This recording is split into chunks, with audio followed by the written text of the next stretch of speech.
어느 아침이 이렇게 함께 모여 우리를 신실하게, 진실하게, 거룩하게 살게 하소서 기도하며 다짐하며 시작하는 인생이 있겠습니까? 여러분의 그 마음의 소원 따라 또 하나님의 은혜 가운데 신실하고 진실하고 거룩한 한 삶 이루어 가시기를 주님의 이름으로 축복합니다.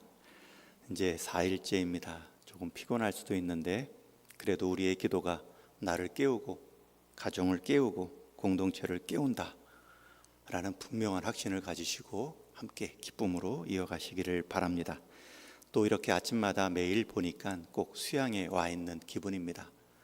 우리가 수양에 가면 며칠을 같이 생활하면서 꼭 여행 온 것 같은 일정 보내면서 사람의 속살을 다 보죠. 이른 아침 우리의 일어난 모습 함께 나누며 하나님 앞에 정직하게 선 모습은 우리가 한 가족 또 한 여정의 공동체임을 확인하는 시간이 될 것입니다. 또 수양에 와 있다 생각하시고 실제 이제 한 달 뒤면 우리가 수양에 함께 할 그날을 소망하시며 또 기도할 수 있기를 바랍니다. 오늘 본문에 보시면 등장할 때부터 소경으로, 아니 등장 이전부터 날 때부터 소경이었던 한 사람이 나옵니다. 여러분, 날 때부터 소경이었다, 우리는 성경의 이 익숙한 표현으로 그저 불쌍하다 정도만 생각하지, 여러분들이 한번 그 입장에 서봐서 오늘 본문을 묵상하면 얼마나 이것이 와 닿는 내용인지 모릅니다. 날 때부터 소경이었다라는 것은 그가 태어난 이후로 한 번도 빛이나 형체를 본 적이 없다는 말입니다. 스스로 생각해서 무언가를, 형체를 상상할 수 있는 내용이 아무것도 없다는 것입니다. 누군가 나무를 소개하는데 전신주와 같이 기둥이 있고 그 위는 솜사탕같이 푸른색 잎이 가득하다. 여러분, 이 소경은 전신주도 솜사탕도 본 적이 없습니다. 아무리 어떤 비유적 형상을 말한다 할지라도 떠올릴 수 있는 소재가 없습니다. 날 때부터 소경인 이 장애인이 꿈을 꾼다면 어떤 꿈이 나올까요? 꿈은 꾸겠죠. 그러나 형체가 희미한, 형체가 뒤섞여 있는 그러한 꿈을 꾸지 않았을까? 꿈의 내용이 불분명합니다. 그러나 더 안타까운 것은 잠잘 때만 꿈의 내용이 없다라는 것이 아니죠. 그 인생의 미래에 꿈이 없습니다. 볼 수 있는 비전이 없는 것뿐만 아니라 그 인생 자체에 비전이 없다는 것이 더욱 큰 안타까움입니다. 오늘 본문에 소개되는 그의 자리, 그의 사회적 위치는 길가에 앉아 구걸하던 거린입니다. 볼 수 있는 것이 없으니 그저 할 수 있는 것은 보이는 자들의 도움을 받아 생활하는 것뿐입니다.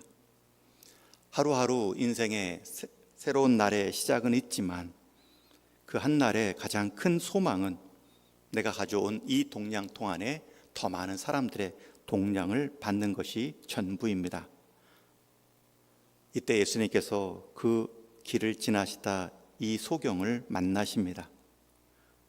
이미 이 소경을 알았던 제자들은 호기심 속에 묻죠. 태어났을 때부터 소경이면 그것은 누구의 죄입니까? 누구의 탓입니까? 본인입니까? 부모입니까? 제자들은 그저 호기심으로 던졌던 그 질문에 대해 예수님은 하나님의 일을 이 인생을 통해 이 땅에 보여줄 주역으로 그에게 소경이 허락되었다 소개하십니다. 이제 여러분들이 한번 그 대화를 듣고 있는, 제자와 예수님의 말씀을 듣고 있는 길가에 앉은 소경이 되어 보십시오. 여러분들은 아무것도 보이지 않습니다. 그러나 앞에 지나가던 사람이 내 앞에서 멈춥니다. 그리고 서로 대화합니다. 보이지 않기에 귀는 발달되어 무슨 이야기하는지 다 들립니다. 대화 중에는 맹인이라는 말도 나옵니다. 죄라는 말도 나오고 하나님이라는 말도 들립니다. 그렇게 한참 앞에 서 있는 사람들의 대화를 듣고 있던 중에 마침내 자기가 그렇게 바라던 빛이라는 단어도 들립니다. 5절에 보면 내가 세상에 있는 동안에는 세상의 빛이로다. 빛에 대한 이야기는 많이 들어봤지만 자신을 빛이다 라고 소개하는 말과 사람은 지금 처음 듣고 있습니다. 이 빛이라는 단어는 듣는 사람에 따라 그 감격, 그 마음의 느낌이 다릅니다. 제자들의 입장에서는 영적 어두움을 밝히는 진리의 빛, 하나님의 빛된 말씀을 연상했을 것입니다. 그러나 나면서부터 단 한 번도 빛을 보지 못한 소경의 입장에서는 하늘이 열리는 새로운 삶을 가져다 주는 단어로서 소망으로 들립니다. 날 때부터 암흑 속에 살아왔던 그에게 남은 여생에 단 한 가지 소원이 있다면 그것은 빛을 보는 것입니다. 그런데 지금 자기 앞에 서 있는 그 한 사람이 자신을 빛이라 말하고 있습니다. 그 상황에서 그는 귀만 그 사람에게 맡긴 것이 아니라 그 마음, 그 몸도 그 사람에게 온전히 맡겨 있습니다.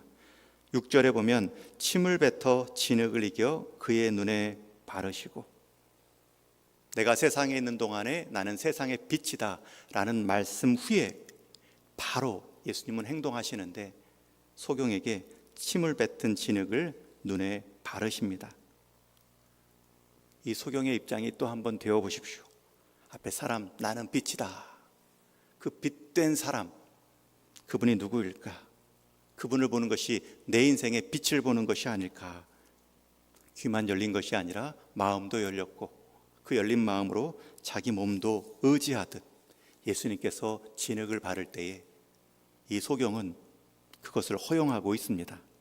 갑자기 차가운 진흙이 자신의 눈에 비벼져 있는 것도 참아내고 있습니다. 여러분, 예수님이 이러한 행동을 할 때에는 소경의 요청을 듣고 하신 것도 아닙니다. 보게 해주십시오. 눈을 뜨게 해주십시오. 어떤 구체적인 마음의 소원을 말한 적이 없습니다. 예수님께서 주도적으로 그의 눈에 진흙을 바르고 계신 것입니다. 지나가던 사람들이 보기에는 낯선 상식적이지 않은 행동입니다. 눈에 진흙을 바르면 자칫하면 볼 수 있는 사람도 보지 못하게 되는 위험한 행동이 있을 수도 있습니다. 게다가 소경에게 진흙을 바르는 행위는 그를 조롱하는 행위로 오해받을 수도 있습니다. 그런데 그것을 예수님은 행하셨고 이 소경은 다 받아내고 있습니다. 그런 후에 예수님께서 소경에게 말씀하시죠. 실로암 못에 가서 씻으라. 예수님의 낯선 행동과 명령이 계속 이어지고 있습니다. 분명히 그를 향한 긍휼의 마음으로 치유하고자 하셨다면 예수님은 진흙 필요하지 않습니다. 꼭 그가 실로암까지 가서 자기 눈을 씻을 필요도 없습니다. 그러나 진흙을 사용하셨고 실로암까지 가라 명하고 계시죠. 특히 여기서 실로암까지 가서 씻으라는 그 연못의 원뜻은 보냄을 받았다는 뜻의 실로암입니다. 예루살렘 성전 남쪽에 위치한 작은 연못인데 기혼이라는 샘의 근원지와 연결되어 있는 우물입니다. 그 실로암 연못에 가서 눈을 씻으라. 이제 예수님이 그 인생을 향해서 하실 수 있는 모든 말씀과 행위는 끝이 났습니다. 이제는 그 말씀을 들은 그 진흙을 받은 소경의 선택만이 남았습니다. 그 말씀과 함께 소경은 머뭇거림 없이 실로암을 찾아갑니다. 여러분, 어떻게 찾아갔을까요? 눈에 진흙을 바른 소경의 모습을 상상해 보십시오. 앞을 보지 못하는 눈에 진흙까지 붙어 있습니다. 멀지 않다 할지라도 그 길이 보이지 않는 길 속에 간다는 것은 위험할 뿐만 아니라 우스꽝스러울 수도 있습니다. 그러나 소경은 빛이라는 그 단어 하나에 간절한 소망을 걸고 한 걸음 한 걸음 발을 떼기 시작합니다.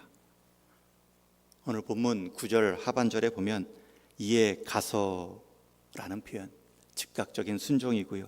씻고 밝은 눈으로 돌아왔더라.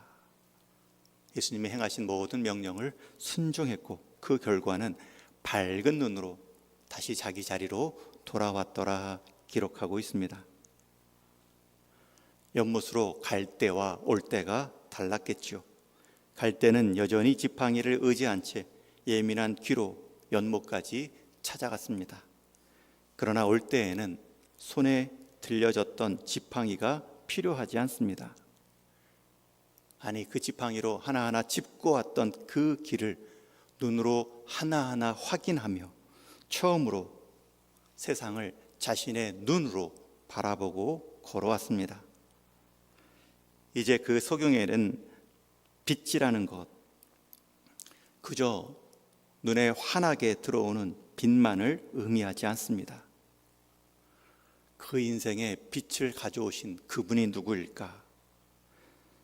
처음에 앞을 볼 수 있다는 그 신기함은 이제 내 인생에 빛을 가져온 그분은 누구일까? 참빛 되신 예수님을 생각나게 하는 계기가 됩니다. 소경은 알고 있었습니다. 자신에게 빛을 가져다던 그 분이 내 눈을 뜨게 해주셨구나. 내가 세상의 빛으로다 하신 분이 내 인생의 빛도 되어주셨구나. 그렇게 뜬 눈으로 자기 구걸하던 자리까지 다시 돌아왔습니다. 그러나 그곳에서 눈을 뜨게 해주신 예수님과 일행은 보이지 않습니다. 오히려 그 주변에 함께 있던 사람들의 놀라움만 남아 있습니다. 8절 말씀에 보면 이웃 사람들과 전에 그가 거리는 것을 보았던 사람들이 이르되 이는 앉아서 구걸하던 자가 아니냐. 평생 눈 감고 살아왔던 사람이 눈 떠 있으니 그 사람이냐 아니냐 주변 사람들의 논쟁이 있습니다. 놀라움을 넘어 그 사람이다, 아니 그 사람과 비슷한 사람이다. 여러분, 이 놀라움 속에 진행된 논쟁의 끝을 가져온 사람은 본인입니다. 소경의 말입니다. 9절 하반절에 보면 자기 말은 내가 그러하니, 본인 입으로 내가 그 사람입니다.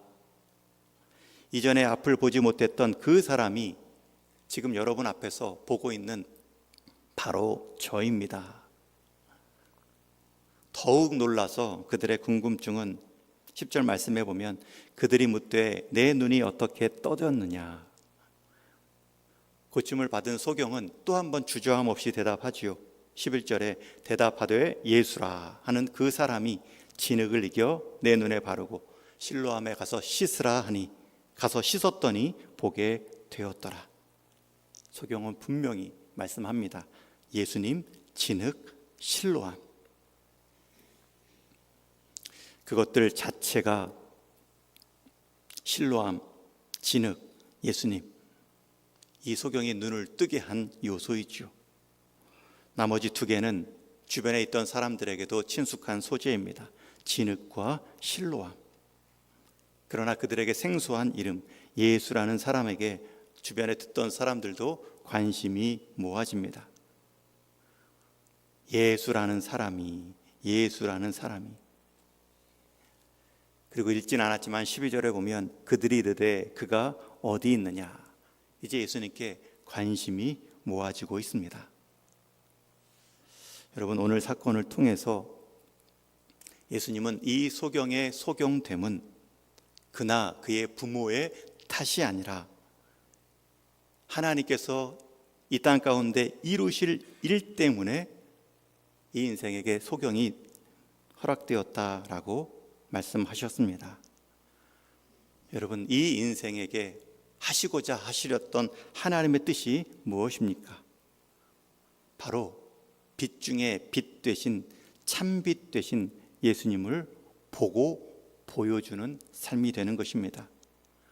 먼저 그는 눈을 뜨고 예수님을 보게 되었습니다.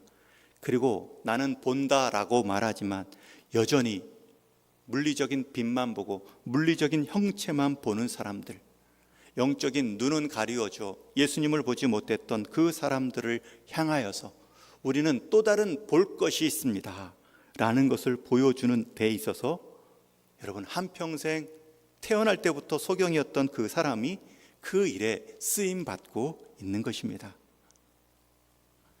빛 중에 빛 대신 참빛을 보여주는 삶, 소망 없이 살던 자도 예수님을 만나게 되면 소망을 볼 수 있고 말할 수 있다는 삶이 될 수 있다는 것을 이 소경은 자기 인생을 통해 드러내 보이고 있습니다. 여러분, 예수님은 요한복음에서 처음부터 자신을 빛으로 소개하셨습니다. 1장부터 참 빛, 곧 세상에 와서 각 사람에게 비추는 빛이 있었나니. 여러분, 오늘 우리가 이 빛을 경험하셔야 됩니다. 나는 눈을 떴는데요, 나는 태양빛을 보았는데요, 그 빛 말고요, 오늘 내게 빛을 비추시고 또 나를 통해 빛 되신 주님을 드러내 보이시는 하나님의 뜻, 빛 되신 주님을 알고 그 빛을 경험한 사람은 또 다른 생명의 빛으로 쓰임받을 수 있다 말씀하십니다. 아무리 눈을 뜨고 시력이 좋다 할지라도 빛이 없으면 볼 수 없습니다. 시력 좋은 사람도 빛이 하나도 없는 동굴로 들어가면, 전기가 나간 터널 안으로 들어가면 아무것도 보이지 않습니다. 여러분, 우리가 볼 수 있는 것은 빛이 있기 때문이죠. 여러분, 우리가 영적으로 볼 수 있는 것도 빛 되신 예수님 때문에 가능합니다. 주님께서는 자신을 빛이라 말씀하셨습니다. 우리가 볼 수 있는 것은 내 시력이 결정하는 것이 아니라, 우리의 눈이 아니라 우리의 눈에 빛이 비추어질 때 볼 수 있는 것처럼 우리는 구원을 스스로 볼 수 없는 존재들입니다. 영생을 스스로 볼 수 없는 존재들입니다. 하나님 나라를 스스로 볼 수 없는 존재들입니다. 그러나 빛 되신 주님께서 어둠 가운데 찾아오셨고 우리 인생을 비추어 주셨습니다. 그 빛을 우리는 믿음으로 받았고요, 또 이 땅 가운데 그 빛을 보여줄 수 있는 유일한 존재의 교회가 되었습니다. 지금도 세상은 내가 볼 수 있다, 내가 지금 보고 있다 라고 말하고 있지만 참 빛 되신 주님 안에서 영적인 삶을 볼 수는 없습니다.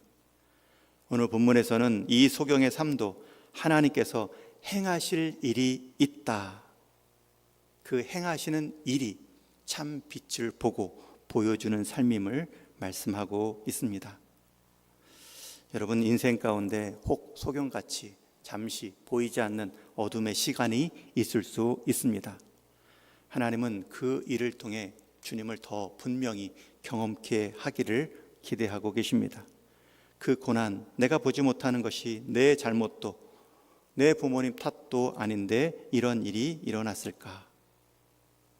오늘 성경은 그 소경됨이 누구의 탓인지는 말하고 있지 않지만 그 소경됨이 누구를 위해 고난으로 쓰일 때 영광 받을 수 있는지를 보여주고 있습니다. 하나님께서 우리에게 잠시 고난을 허용하실 수 있습니다. 보이지 않는 것 같은 답답함이 있을 수도 있습니다. 그러나 그 시기는 하나님을 더욱 크게 눈뜨고 볼 수 있는 기회로 여기시고 이겨 나가시는 것입니다. 그 시간을 통해서 하나님은 하나님의 뜻, 하나님의 일, 주님을 드러내고 주님을 보여주는 그 일로 우리 인생을 쓰실 수 있습니다. 여러분, 우리 인생 고난을 통해 극복하는 것도 중요하지만 그 고난 자체를 통해 일하시는 하나님을 만나는 것도 중요합니다. 소경은 예수님을 만남으로 육신의 눈만 뜨고 있는 자들에게 말합니다. 너희는 영적인 눈이 떠 있느냐? 그리고 이 땅을 살아갈 때 진정한 기적은 소경이 눈 뜬 것이 아니라 영적인 암흑 속에서 빛 되신 주님을 경험한 것이 인생 기적이다. 이 땅을 살아갈 때 우리에게 이 영적인 기적, 우리가 믿음으로 주님의 빛을 보고 살아간다는 것이 얼마나 큰 감사의 제목, 얼마나 또 한 날을 살아가는 기쁨인지 모릅니다. 반대로 이 땅을 살아갈 때의 진정한 고통은 영적인 소경으로 살아가는 모습이죠. 육적인 소경보다 더 고통스러운 진리 되신 주님을 경험하지 못하고 살아가는 육신의 삶에 묻혀 있는 인생입니다. 이제 말씀을 맺습니다. 저와 여러분, 하나님의 은혜로 믿음의 복음 가지고 믿음의 눈 뜨고 살아가는 존재 되었습니다.